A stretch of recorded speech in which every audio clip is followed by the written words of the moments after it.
Caring for Kids God's Way, a biblical counseling certificate program in child advocacy developed by the American Association of Christian Counselors through Light University. Your ministry is to be a Galatians 6:2 helper. Ours is to equip you with the highest level of advanced training from the world's leading Christian counselors. 24 experts teaming up to create the most comprehensive child studies curriculum for the personal classroom. May the Lord bless your study as you begin caring for kids God's way.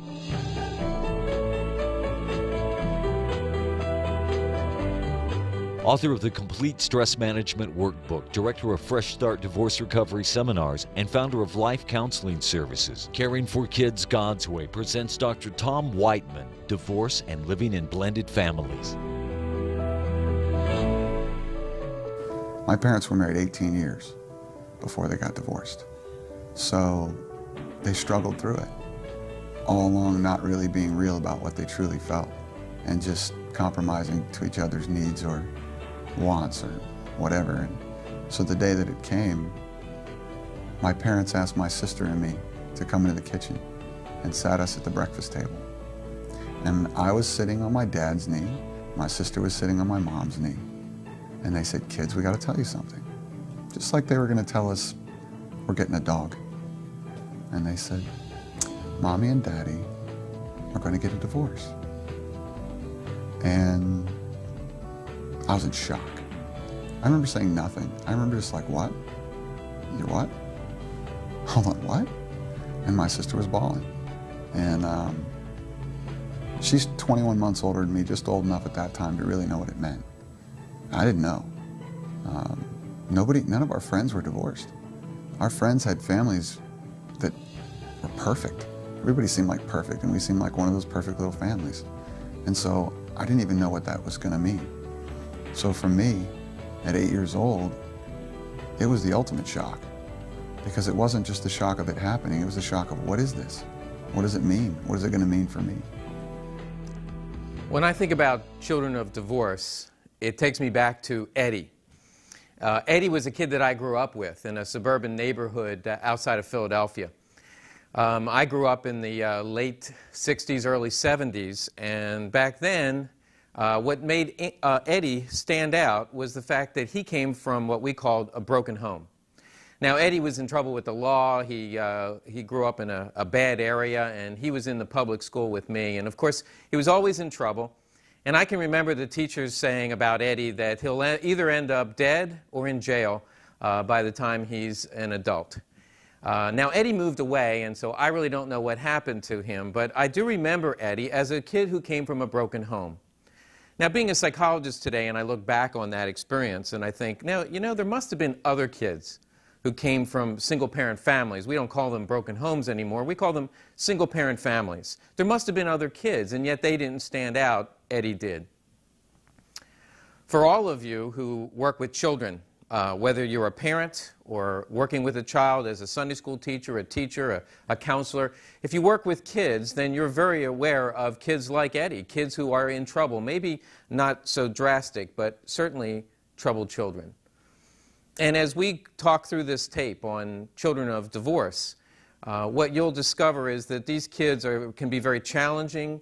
They will present to you many difficulties, many trials, and yet we can help them. As people who care for kids, we can help these Eddies of the world.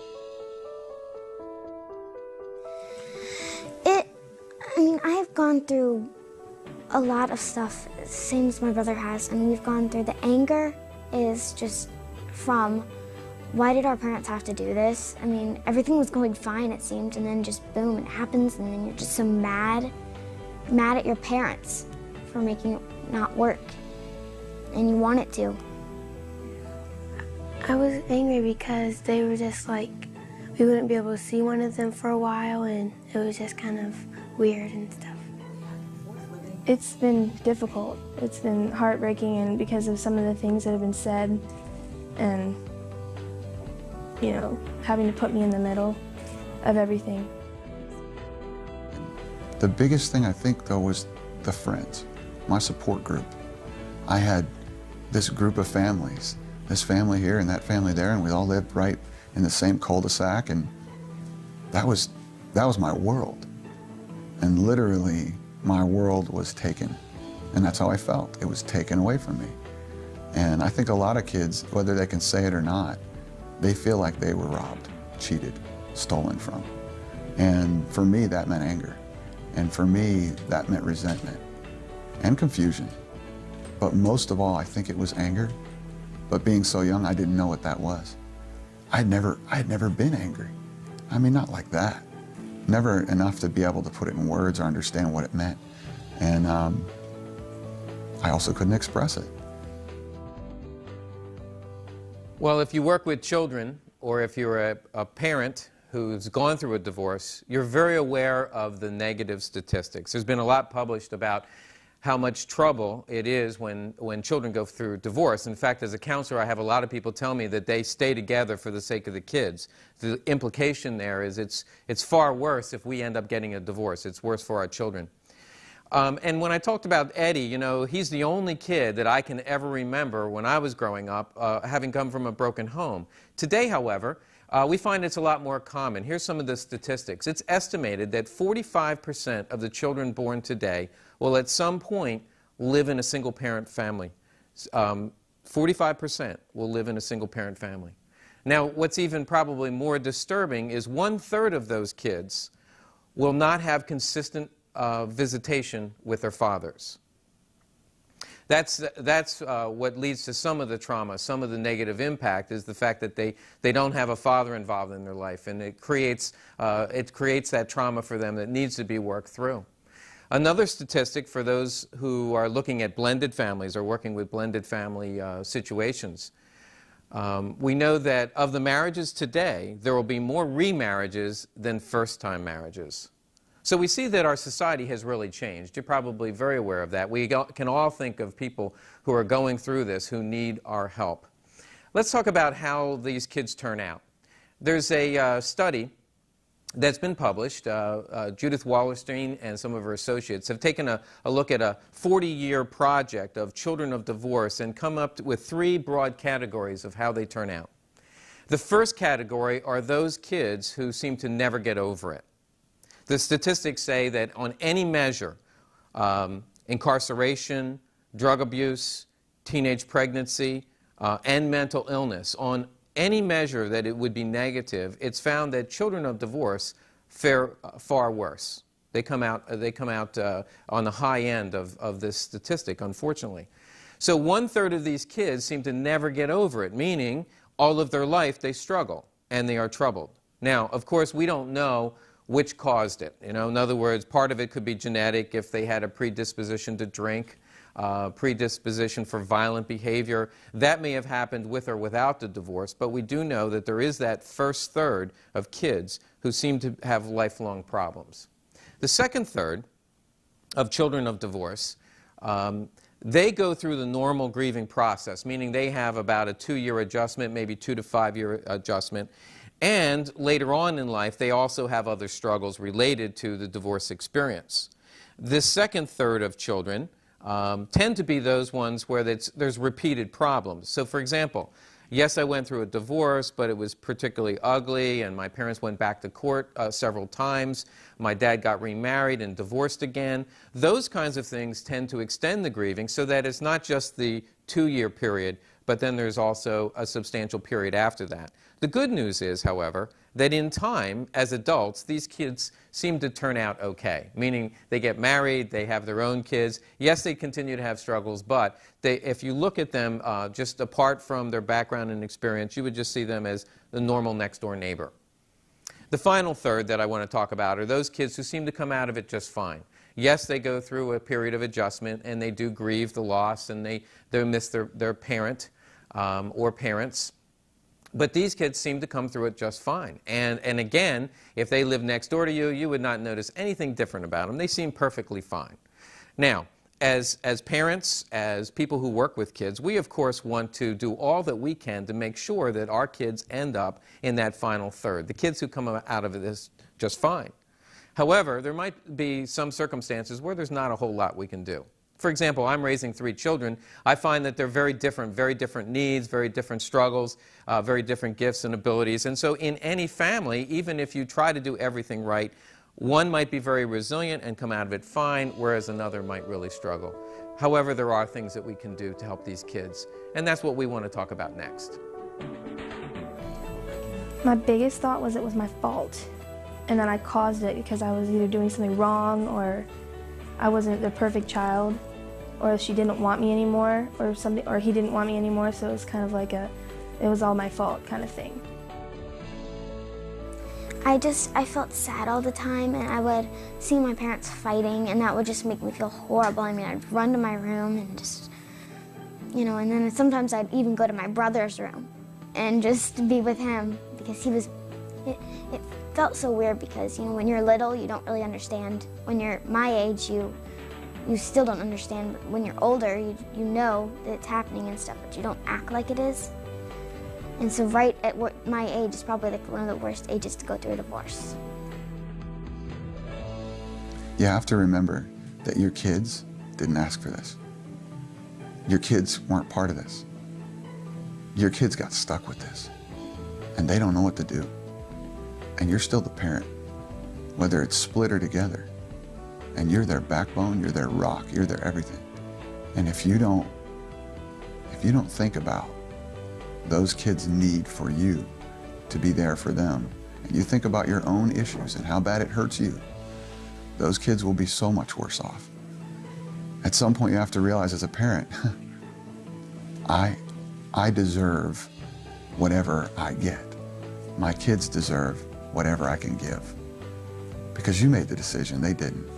And I see a lot of kids going through a lot of pain where their parents are either trying too hard, they're making efforts to impress their kids, or to use their kids as a tool in the middle.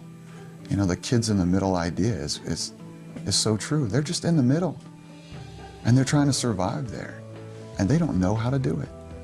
And whether or not you as a parent know how to do it, you better learn, because they need you. Let's talk about some of the initial reactions of children of divorce. In another video, we've talked about grief and loss, and all of those discussions apply here when kids are going through the loss of a significant parent, meaning one of the parents usually leaves. And that's also true in a blended family. They're also going through grief and loss when they blend a family. Even though it seems like a happy occasion to everyone, the kids go through significant change, and they will go through a period of grief. In the initial stages, we all know about denial, and I want to talk a little bit about differences between children versus teenagers.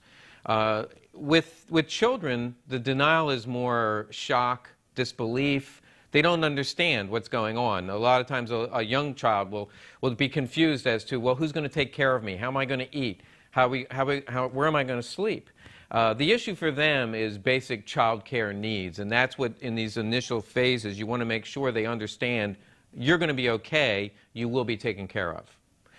Teenagers, on the other hand, they tend to be more upset about, I feel ripped off, this isn't fair, my family's a mess, and teenagers tend to view the world that way anyway, in terms of it's just not fair. Their disbelief is more, how can my family be so messed up? You've ruined my life. That's what their denial looks like. They then move on to more of an angry phase, and again, now we have some differences maybe between boys and girls. Boys are going to tend to show more anger, be more overtly angry, maybe get in fights in school and yell and scream, just show more signs of outright anger. And so for some boys that can last a long time. For girls in general, and by the way, boys can react in a more withdrawn way, girls can also react in an angry way, but stereotypically, boys are going to show more anger, and girls are going to show their anger more in terms of withdrawal. Go to their room, slam the door, leave me alone. They tend to tune out the world, maybe with their headsets on, playing the radio or playing on a computer. Boys might just log on to video games all day, and their anger comes out with, just leave me alone. I want to be left alone. That, of course, sounds like it's moving toward depression, and depression in kids looks more like just a general sadness. Maybe now you don't see as much angry reaction, but you just see some giving up. Things that they used to be interested in, they no longer are interested in. That's where grades begin to drop. Maybe they were a part of a sports team and now they dropped out. This general sadness, they don't talk about it very much, at least most kids don't. In fact, with boys, psychologists talk about masked depression, meaning they don't seem to be depressed, they don't talk about sadness, but what they do is they just withdraw from the world and everything stinks. I just don't want to be involved and just leave me alone. So it looks like anger and maybe some sadness mixed, and it's masked in that they're not at least expressing a lot of trouble. Also with boys, sometimes suicidal ideation will come out in terms of risk-taking behaviors. You'll hear about boys who try to make a parachute out of their bedcloth and jump off a garage roof, and they're getting injured, they're playing dangerous games, and unconsciously they just don't care whether or not they die. Girls would be more tend to say, I wish I were dead, or I hate you, I hate the world. They will be more expressive of that. Boys sometimes will have this masked depression, where they act out in certain ways that say, you know what, there's something just not right here, and you have to be on the lookout for that. Finally, in the grieving process, we end up in a point of acceptance, and this does take time, of course. But the point of acceptance is not, oh, well, I come from a divorced family, I guess that's the way my life is going to be. That's not what acceptance looks like. That sounds more like depression to me. But acceptance is really getting to the point where I've learned contentment. The Apostle Paul talks about one of the secrets of life is I've learned to be content right where God has me. And children don't necessarily express that sentiment, and they certainly don't quote the Apostle Paul, but they are going to begin to say, you know what, it's okay. There's some things that I like better about my life, and there's some things that I don't like about my life. As a matter of fact, if you interview kids 20, 25 years later, and if you say to them, if you had one wish for what your life could have been like, what do you wish for? Even 20 years later, children of divorce or blended families, in fact, will say, I wish my mom and dad had stayed together. That's part of that fantasy life that, boy, if my mom and dad were together, my life would have been very much different. The truth is that probably is not what would have happened, but they hold on to that fantasy throughout their life. Now, acceptance looks more like, you know what? This is okay. We've established a new family structure. We have a different way of doing the holidays. We have a different way of interacting. My schooling and everything that we do, discipline. I've come to realize that my father is this way, and when I go to his house, it's one way, and my mother is another way, and when I go to her house, it's a different way, and I've come to learn how to accept all that. We have a short drama video that kind of explains one way that you might want to deal with Christmas. But what about Christmas this year? Oh, Christmas this year is going to be a little bit different. First of all, your dad's going to pick you up on the day before Christmas, and that night, Christmas Eve, he's going to take you home, and you're going to open all your presents there with your dad. And Grandma will be there, and Grandpa, and even some of your cousins. Then you're all going to eat a great big dinner, and you get to stay up real late. Won't that be fun? And then, just when you think it's about time to go to bed, I'm going to come pick you up, and you'll sleep here, and we'll get up in the morning, and we'll celebrate Christmas together. Actually, in a way, you get 2 Christmases. Isn't that great? But, Mom, we always have Christmas Eve together. What about you? Won't you be lonely? I will miss you. But Aunt Jean's having a party at her house. Some of my friends will be there. I'm kind of looking forward to it. Now you get some sleep, okay? Give me a hug.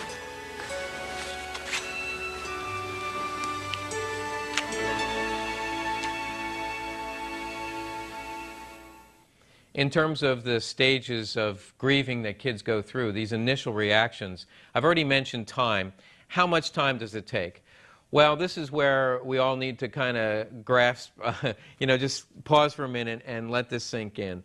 the research indicates it takes anywhere from 2 to 5 years for kids to work through this process. The reason I say you want to, pause for a minute, if you're a parent going through this, that can be devastating news. Nobody wants to hear that 2 to 5 years is how long this is going to take. A lot of parents will say, oh, I can't take this another day. If you're working with kids, you want to make sure you don't give them the bad news too harshly, because it's not 2 to 5 years of pain and suffering. It's not 2 to 5 years of my family is in total turmoil. It's 2 to 5 years of learning and growing and changing. But it's also, it's too much to expect that kids are going to be through this in a year. Whether it's death, divorce, blending a family, it's going to take at least 2 years to go through this whole process and really have it sink in and accept this new family structure. So in the 2 to 5 years, as we remember, those are remember the kids in the second, third, the ones who seem to have extended period of grieving? Many times it's 2 to 5 years of grieving the loss of my dad. My dad left the house and I've had to deal with that. But then my mom started to date. So even after 2 years, I was now going through some more stuff. And then my dad came back, and suddenly he appeared, and he and my mom started dating, and so now I'm going through that reaction, but then Dad left again, and now he's remarried. So that's just an example of change after change after change, and you can see where kids, where maybe this started when they were 6, they're not, they go through their teenage years and maybe off into college before they work through all of this. So you can see how these transitions can create turmoil for kids for most of their childhood. I want to say one more thing about time, and that is the concept of delayed reactions. As I do these seminars with adults, I do a Fresh Start seminar, and I talk to parents who are going through divorce, advising them on how to help their kids. Often they will say, well, what about if my child was just 1 or 2 years old? Will they really go through this grief and loss? Well, certainly at 1 or 2, you're not going through a lot of, you don't understand what's going on, and so you don't really see the grief and loss. They seem to shrug it off and they're fine, and parents will report, my kids are fine. The delayed reaction happens, however, when they enter school, usually 4 or 5 if they're in preschool, 5 years old, and certainly by 6 years old, they realize that they're not like the other kids. I don't have a daddy at home, or my mommy doesn't live with my daddy, or we have a different kind of family, and I have step brothers and sisters. Once they realize that they're different, then you may begin to see some of these reactions, which we call the delay reaction. Now, typically, it's a little briefer. It doesn't last 2 to 5 years, but you still will see that initial shock and maybe some anger and some sadness, and they'll express that to you. How could you do this to me? You've ruined my life. And it comes many years after you've actually gone through the divorce and you thought everything went fine. So keep that in mind with kids that are much younger. It's just hard because he was my dad, and he just left without saying goodbye. I don't think you can ever really get over it. It'll always stay with you. For me, I can't even tell you how long it took, because there were so many chapters that changed. I'll be honest with you, I probably didn't really get over my parents' divorce until my own divorce and recovering from it. We've covered the initial reactions, but what about the long-term impact of divorce on kids?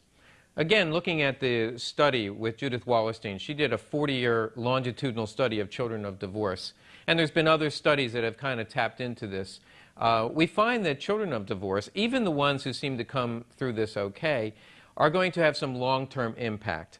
Just like I can remember, a kid in junior high who teased me. He teased me maybe about being short.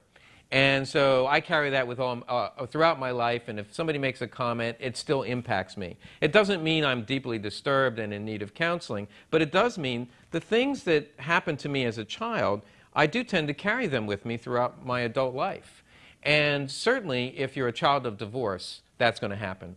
The first area that they talk about in the literature is a lack of trust. Children of divorce in their adult life often suffer the impact of, I just don't trust people. It could be focused on men. I don't trust men. and certainly we see that reported. Children of divorce many times will delay marriage because they don't trust relationships. Yes, they tell me they love me now, but how will I know they will love me later? And actually, in terms of impact, that might have a positive effect on kids. If they are delaying marriage because they're skeptical, that may end up turning out to be a positive thing. But there's that underlying insecurity. Another impact that we see in the literature is underachievement. Certainly kids suffer school-wise, but we also see in the literature, particularly in boys, that they tend to, in college, I can't pick a major, I'm not sure what I want to do, I don't know what I want to be when I grow up. They then get a college degree and they deliver pizza for a while and they go from job to job. So you see this chronic, I'm not sure what I want to be or who I am or what I want to do. They eventually do work through that, but that chronic underachievement, it's theorized that because with most of these studies, going back 40 years, it was the father who left. And so it seems with boys in particular that there's an impact of not having a father in the home that creates this kind of underachievement and insecurity. Now, more and more we are seeing mothers who leave and kids being raised by fathers, but right now we don't have studies that show the long-term impact of what it's like to grow up in a family where there's no mother present. The final area of long-term impact would be just general insecurity. I feel insecure, I feel unloved, and that can lead to some personal stressors, meaning throughout my life I just feel inadequate. And that seems to be prevalent in children of divorce as well. So the lack of trust may lead to delaying marriage. The underachievement may lead to underemployment or employment problems. The third area of insecurity, they actually might get married too soon. And you see both happen with girls where they delay marriage or they marry the first person who loves them because they just feel like, well, I'm unlovable, and therefore if I find somebody who loves me, that's exactly what I need. And so you see some of that desperation and that insecurity that leads to maybe some poor decisions later on in life. I've learned that now, but then it was whatever your expectations of me are, I'll need to meet those to have any value. And if I met them, then great, I have value and it matters. But as soon as a girl would break up with me, or as soon as a friend and I would get in an argument, I immediately, subconsciously, I couldn't have said this to you then, but subconsciously was like, so it's right. I'm not special. I'm messed up. There's something wrong with me. And that was baggage from the divorce. Let's talk about how to help your kids. I've come up with 6 rules. These are probably the most salient points that I want to highlight on this video. There's probably far more than 6 rules. You maybe can come up with some for yourself in working with children of divorce as well as their parents. This first one applies to the parents, but if you're working with children, you certainly want to make sure the parents understand rule number 1, don't badmouth your ex-spouse. When I talk to children of divorce, and I've talked to hundreds of them and interviewed them and actually done interviews on television and radio, and often will say, what is one of the worst things that parents can do during this period of time? And, you know, without a doubt, the answer that I come up with the most often is, I hate it when my mom badmouths my dad, or I hate it when my dad speaks ill of my mom. It makes me feel terrible because if I defend them, I'm in trouble. If I don't defend them, I'm in trouble. And so it's a no-win. And even when the kids kind of feed it, say, you know what, Mom, Dad lies. And your reaction is, I've been trying to tell you that. Why wouldn't you listen? You kind of, even when they instigate it, you want to make sure you don't badmouth your ex-spouse. Here's a brief drama clip that we put together on what not to do.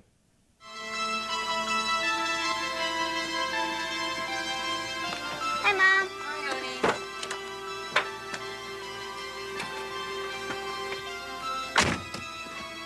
Why didn't Daddy come to pick me up this week? Because your father is an irresponsible jerk. It's not your fault, honey. It's your father who has the problem. In Ephesians chapter 4, the Bible says, speak the truth in a loving way. Now, calling your spouse a jerk is probably not one of the worst things that parents do. They probably do a lot worse. And you might even think, well, that's the truth. He is a jerk, or she is a jerk. But it's not very loving. And so the balance that I try to teach parents is, yes, you need to tell them the truth, but do it in a loving way. Sometimes the truth is particularly difficult. Often in these situations, there's adultery, there might be alcoholism. There's a lot of painful things that we have to talk about. My belief is that if the kids are mature enough to ask the question, then they deserve an honest answer. So I encourage people to say, yes, here's the truth about what's going on, but do it in a loving way. Is it true that Daddy is living in sin and going to hell? Might be responded with, well, you know, yes, what your father is doing is wrong. However, we all do things wrong. And that doesn't mean he's going to hell. In fact, I do things wrong too, and what we can do is stop and pray for Dad. There's a better way to deal with it, and actually that can be a teaching moment when they ask those difficult questions. And when the questions become too difficult that you don't even want to deal with it, it's always good to just give them some brief information about the topic, and then say, you might ask your father about that, or perhaps you could ask your mother. Let's try this drama video again. Why didn't Daddy come to pick me up this week? I'm sorry, sweetie. That hurts, doesn't it? You know, I don't know. He just called me up in a hurry and asked if I'd come get you. I do know one thing, though. It's not because you're a bad kid. You're a great kid. And Daddy and I both love you very much. If he loves me, why did he leave? Oh, sweetie, our separation didn't have anything to do with you. It's just that Daddy and I were having some problems. We're going through kind of a bad time right now, and I guess maybe we're not the kind of parents we should be. But I do know one thing. Your dad loves you very much. And I don't know why he couldn't come and pick you up. You know what? You could ask him that question next time you see him. Okay. Rule number 2. Kids do best when they have regular contact with both parents. This is so important when you're dealing with children of divorce. Again, you're dealing with mom and dad. How can I help my kids? It's important for moms and dads to build that relationship, to bless that relationship with the other parent. Don't see it as a competition. I want you to love me more than him. I want you to spend more time with me than with her.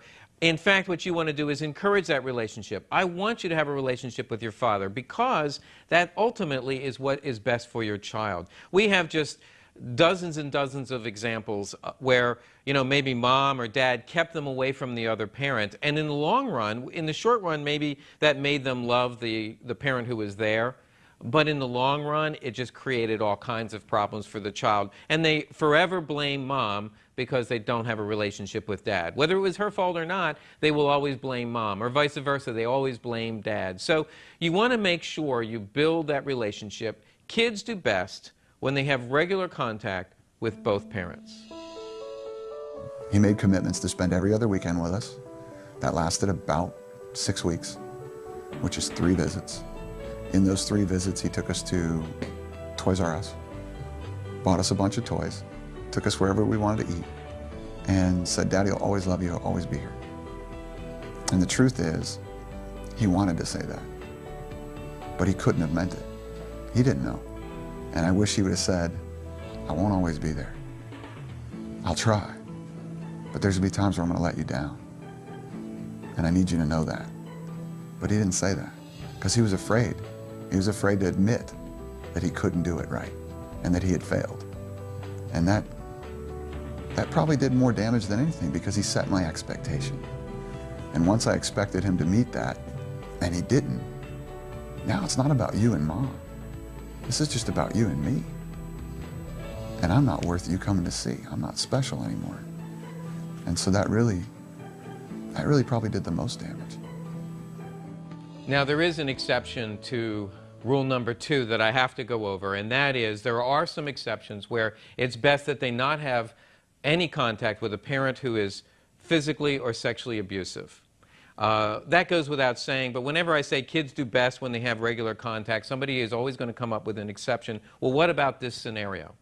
And as a counselor or as a parent, you are going to have to listen to that and kind of make a judgment in terms of what's best for this child. Certainly if there's physical abuse and or any kind of sexual abuse or extreme verbal and emotional abuse, then it's probably best that you protect your child from that. If you're a parent, you should never make that decision on your own.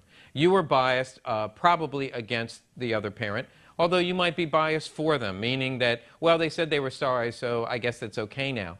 You should always seek professional help before you make a decision to exclude another parent from their parenting role. And that would be the exception to rule number 2. Let's jump to rule number 3. Rule number 3 is to normalize their feelings. Get them to talk about it. Remember Eddie, if we put ourselves in Eddie's shoes from the beginning of this tape, you know, he was kind of a troubled kid, and he was the only one that I can remember who grew up in a single-parent family. Today, when we go into the schools, what we find is the stigma can be just as difficult for kids. I worked in Philadelphia School District as a school psychologist. One of the first things I did was put together groups of children of divorce.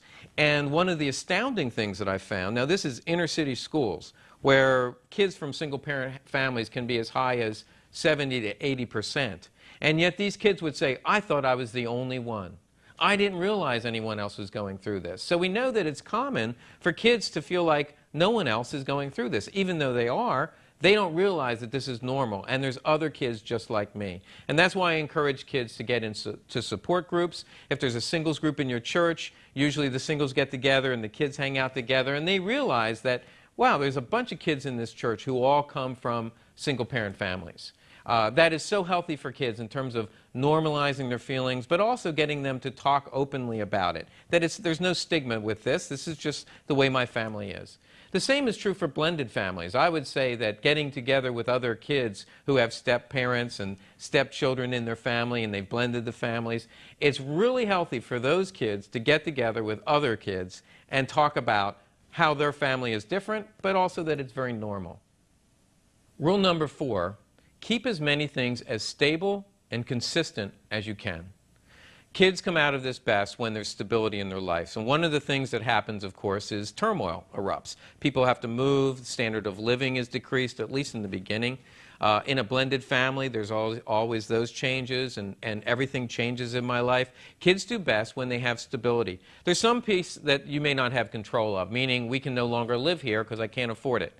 If you have to move, can you stay in the same school district?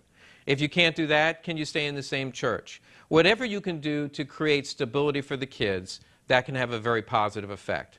Now, sometimes the most stable thing to do is for you to take the kids and go back and live with your parents, grandparents, because grandparents can add stability. But remember that if grandparents were not good parents to you, then that may not be a good place to go. You need to kind of work through where is the best place for me to be that I can create some kind of stability for my kids. One other point that I want to bring up is, along with that stability, is not pulling the kids into your arguments or court battles. One rule of thumb that I use is try mediation rather than litigation. One of the things that I see with kids who don't come out of this very well is every 2 years the kids are dragged back into court. They're fighting custody battles year after year after year. It'll be over a little thing like, well, I just want one more day, so the first step is I'm going to call the lawyer. People do best if we can sit down and mediate a solution to one more day rather than having it imposed upon us by the courts. Plus, it's a lot less expensive. So, the rule of thumb is learn how to mediate, work through things, rather than litigating and pulling your kids into that turmoil. Rule number 5, foster relationships that are good for your kids. This is something that you're going to have to coach parents about, because I really believe that children of divorce and blended families need to have good examples of what a godly male role model would be like, or a godly female role model. In fact, examples of healthy marriages.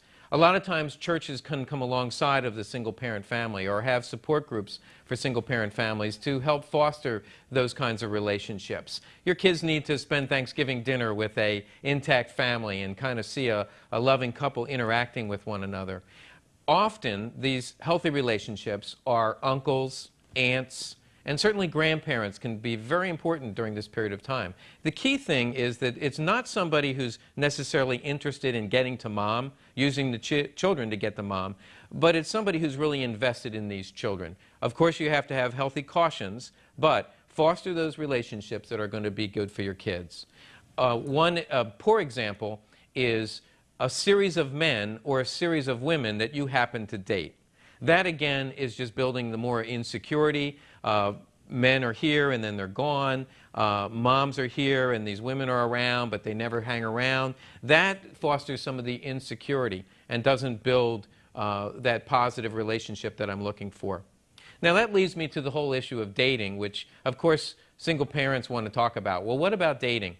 I have a bias that you should probably put off remarriage and blending families if at all possible. And so I have a very cautious approach to dating. However, it is important that you have a life of your own. One mistake that parents make is pushing their dates onto their kids. Let's watch a drama video that illustrates that. Shake his hand now. Come on, be nice. I know. Why don't you go get your school project? You can show him your school project. Wouldn't that be nice? You'd love to see his school project. Yeah, and Tommy, why don't you go get the model airplane that you're building? He can help you build it. Get it, Tommy. Well, you can see how well that works. Of course, if you push somebody onto your children, what's the natural reaction? Is they're going to resist or pull away, and they will embarrass you in front of your date. So, in fact, I encourage certainly single parents to have a life of their own and get out, but don't involve your kids, not unless it's going to become a serious relationship. Let's try this instead.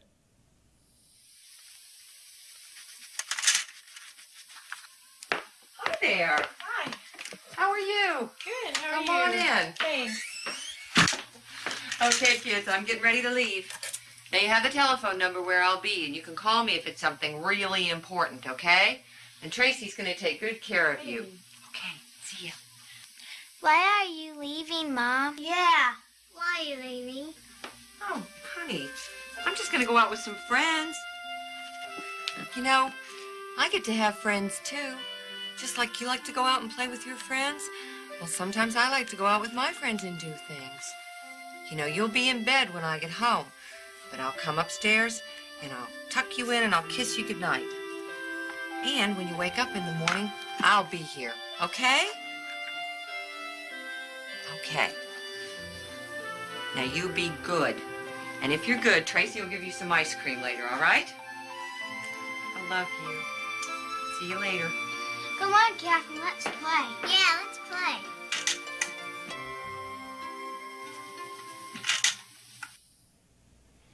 You know, speaking of having a life of your own, that really leads me to rule number 6.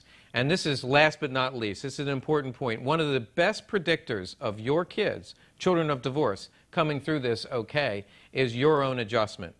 Therefore, if you're a counselor dealing with mom or dad, it's important that they do have a life of their own and that they adjust. In other words, a mom who's continually angry and doesn't forgive dad year after year after year has no chance of her kids coming through this as long as they're living at home with her.